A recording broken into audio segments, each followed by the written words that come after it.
Hieracon, a mission I used to run a ton, and sometimes I still run it this day. Now, why do I want to talk about it? Well, a lot has changed, right? With the endo system, we have a little bit of a different thing going on in how to level our mods. We always need credits.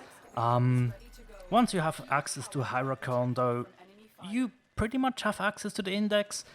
But yeah, why did I, for the longest time, recommend this to newer players? And why do I still think it is a decent mission to run for newer players? So let's jump into it. I did 10 runs of this mission, and I did 6 excavators every time, right? Why did I do that? So, as you know, the reward system is a ABC, so you get loot table A with the first 2 excavators, then B on the 3rd, C on the 4th, and 5th and 6th excavator are 2 more A rotations. Now, why is that important?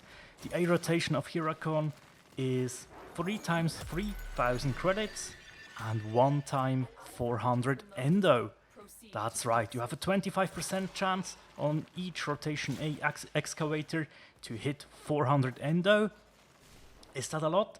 Not really. Is it enough to get newer people going? Oh yeah, for sure. For sure. It will not allow you to farm enough endo to like max out the primed mod, except for like primed continuity, I guess.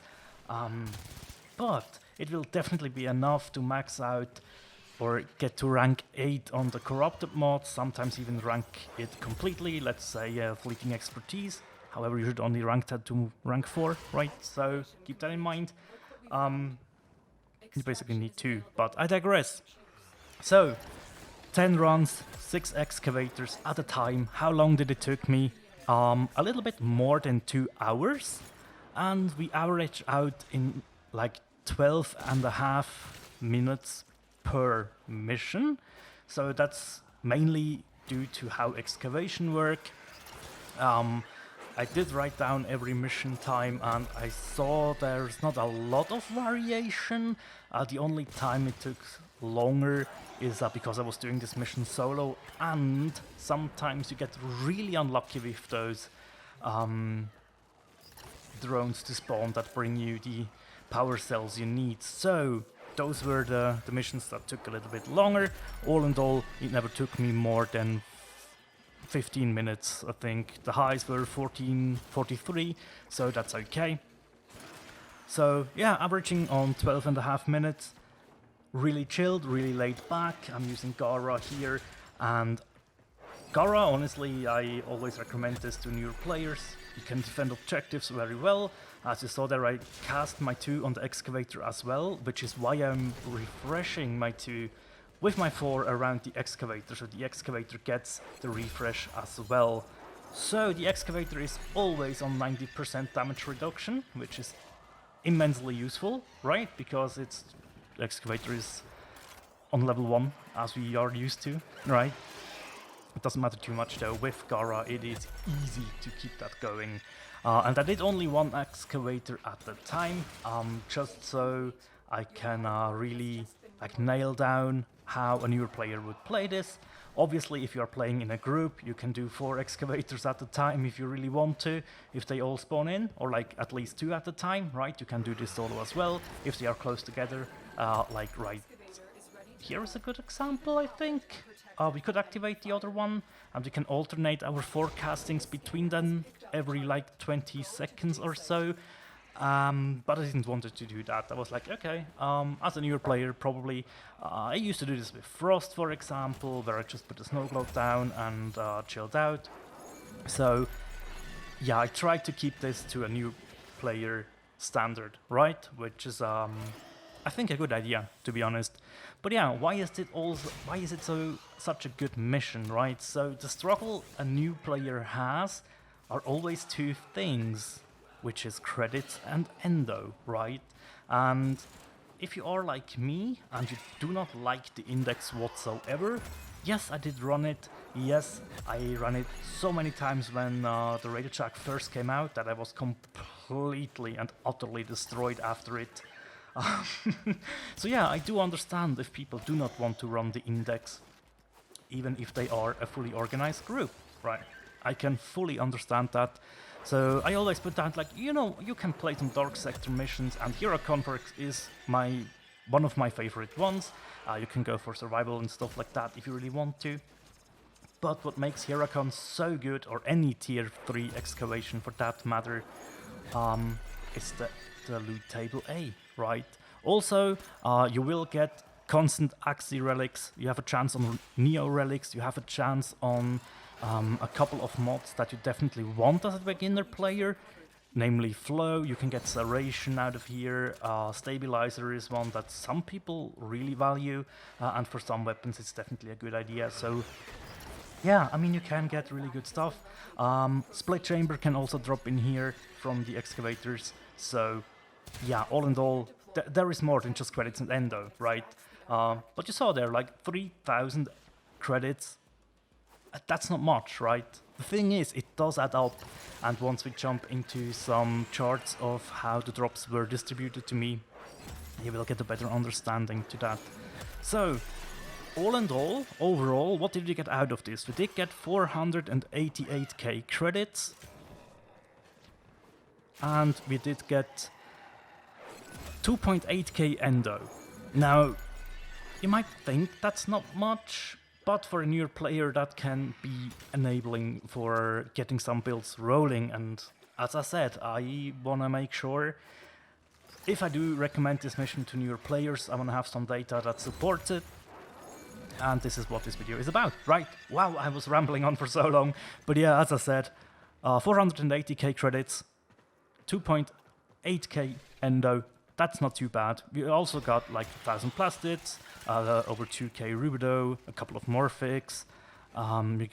Like with this setup, you get 600 Cryotic per run. If you have a resource booster or credit booster, obviously that helps a ton, right? I'm not using such things at the moment, especially when I try to do something from a new player's perspective, right?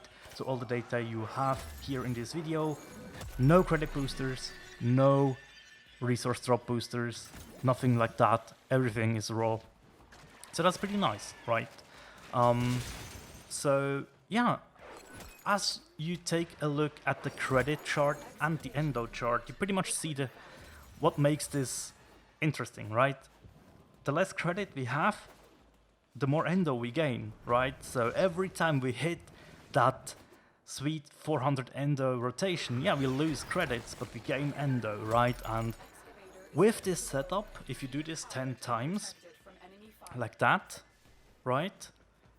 What do we have? We have 4 chances per run, which means 40 on our 10 runs, right? 40 chances to hit 400 Endo. We hit it like 5 times over the course of my farming test here. That's not bad, right? That is decent. Obviously the rest of the Endo comes from random drops from enemies. That's just how it goes, right? But we did hit Endo in a rotation in one mission 2 times, and that makes a whole lot of a difference, right? Obviously, you know, every time it gets rolled, you have 25% chance to roll Endo. You will not get it every 4th excavator, that's not how this works, right? So all in all, I hit it like 12.5% of all A rotations, which is a-okay if you ask me. That's a good amount of Endo, a good amount of credits to get some mods started, to get you into a couple of builds that are very interesting to play and that don't need like a really hefty amount of investment to get going, right? I will show you my Gara build at the end. I will show you my stat stick for Gara at the end. It is a saw. It's the saw I first built, so it's not like the one I'm using at the moment, but it has the same damage numbers. So if you don't have a saw yet, use like a broken war or use the best melee you have, the highest damage melee you have, mod it for the highest melee damage that you can get. and some elemental damage as well that will help. Now, why are we using Gara? As I said, you have 90% damage reduction on the Excavator on yourself. You can throw your 4 down to protect it even more. You stack up your damage on your 2 with the combo that the 4 and the 1 makes, right? If you shoot your 1 from outside of your 4,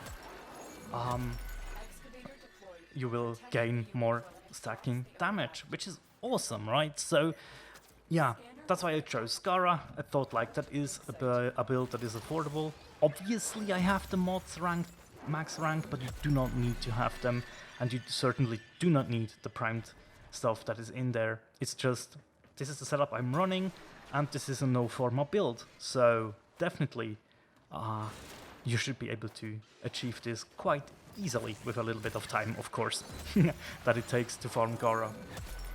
But yeah, I mean, for like 2 hours investment, almost 500,000 of credits and like almost 3,000 endo, do I think it's worth?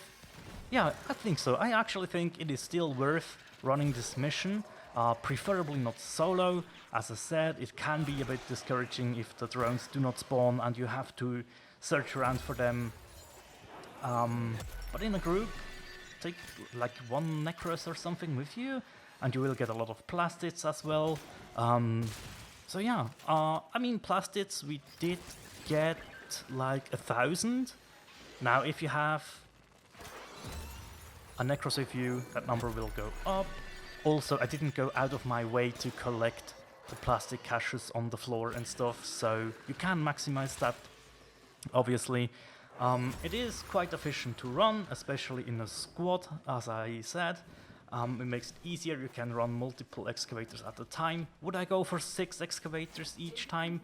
No, I would recommend 22, which is what I usually do, but I do not have the data prepared for that. If you would like to have that, let me know. We can definitely take a look at that and how the numbers changed and stuff. So yeah, I think we should take a look at some charts just to get a little bit of a good insight going. Alrighty, here is the credits chart. As you can see, we have one very deep down very heavily. That's when we got 2 excavators with endo, and we have a couple of points where we lowered our credits, which is when we usually get the endo to proc, right? So it still is quite variable, but as you can see, we are almost constantly near that 50k, right? And we do deviate from that whenever we get endo, but more often than not, we are good.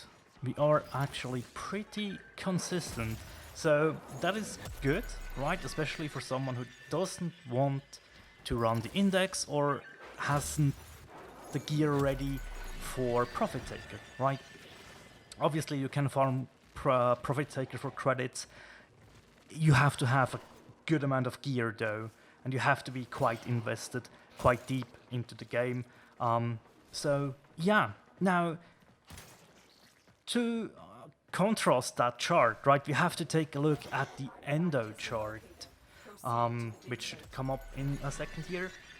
And you can see that where we have those big spikes is where we did get the endo from the excavator, with the big boost when we did hit it twice, right? So sometimes you get a good amount of endo either way, right?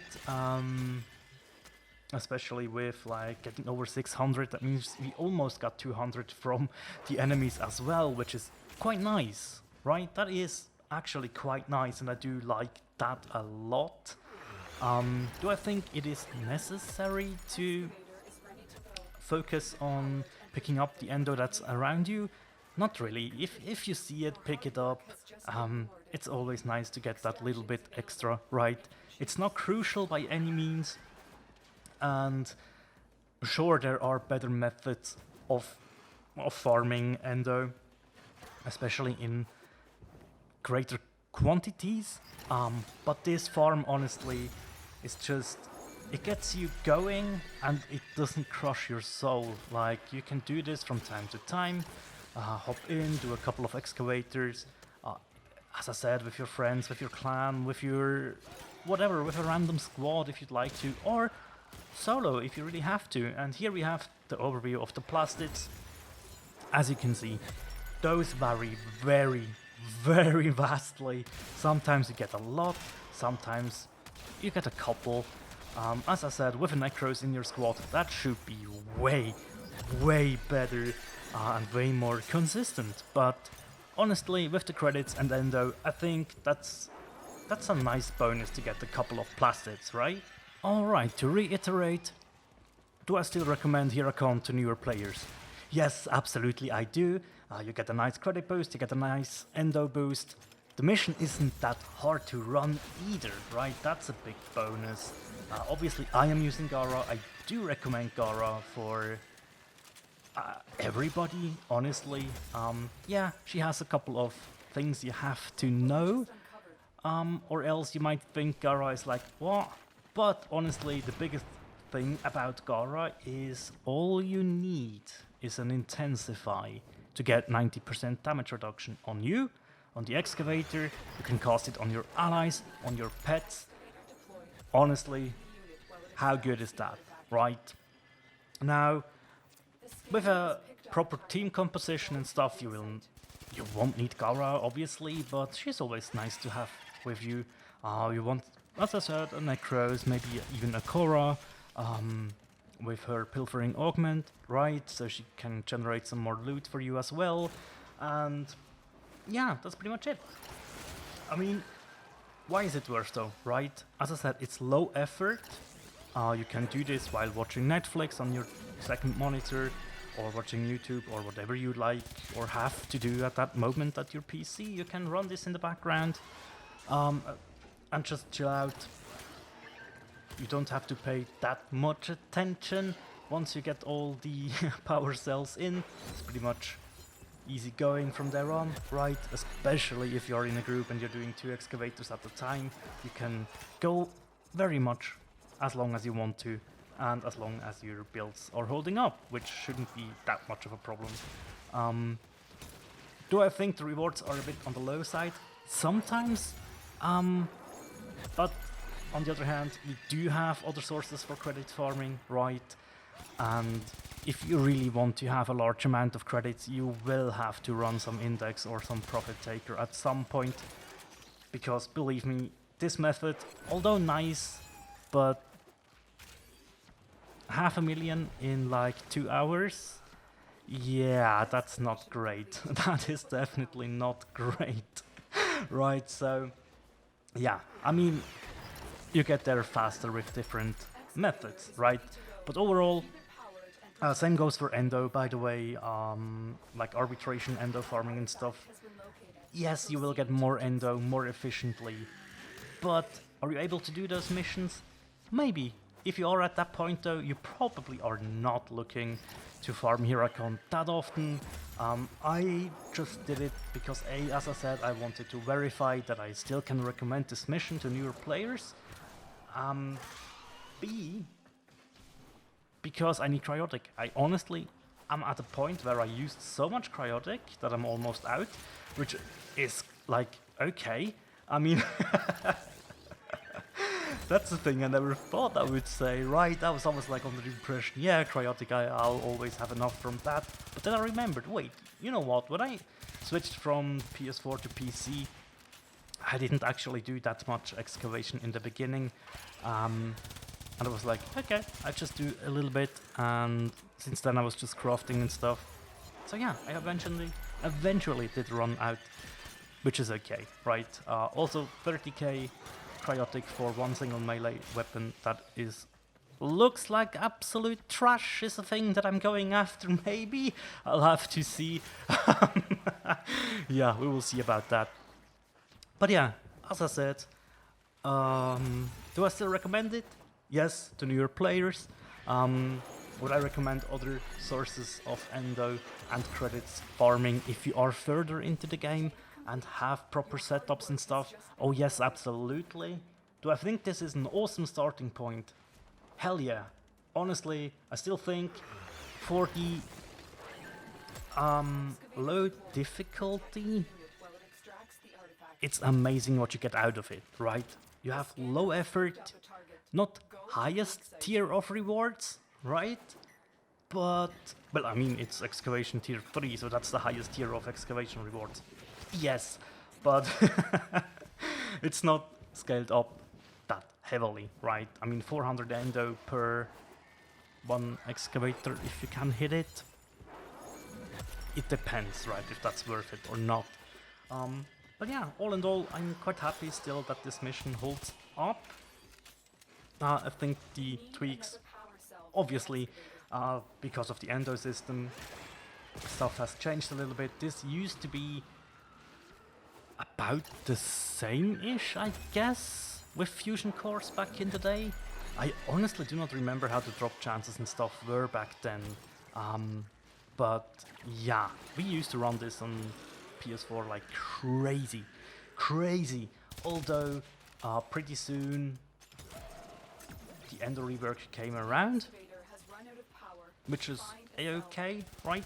I still think endo is the better system, don't get me wrong. I think that is a huge upgrade, and quality of life that we got with the whole endo system, I think it makes more sense, and overall I do enjoy it, right? So yeah, I'm still rambling on. I'm so sorry, I don't know, I'm getting sidetracked today like crazy. I am so sorry.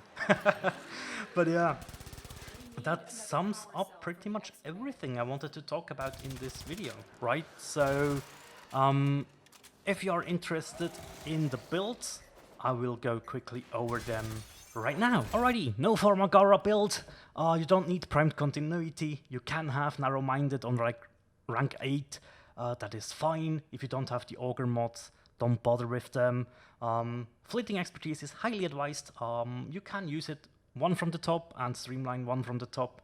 That is pretty much a thing that you can do. All you really need is Intensify for 90% damage reduction. You don't need Mobilize. It's just there because I like to run it on Gara to be a little bit more mobile. Melee, all you want to do is stack damage, as well as I double down on corrosive damage here, just to gain the most boost to my 1, right? To my 2, sorry. Yeah, I mean, the Basa and the Tomb Finger build, those are pretty much 3 and 4 format builds, so they are quite advanced. You do not have to have them, obviously, you can just kill with Gara, but I just wanted to show you what I was using in case you were wondering. Also, I was using Zenoric. Make sure you have at least rank 1 or 2 unlocked to get the most out of Gara, but that's pretty much it. It's pretty simple, right? No formal Gara and you're good to go.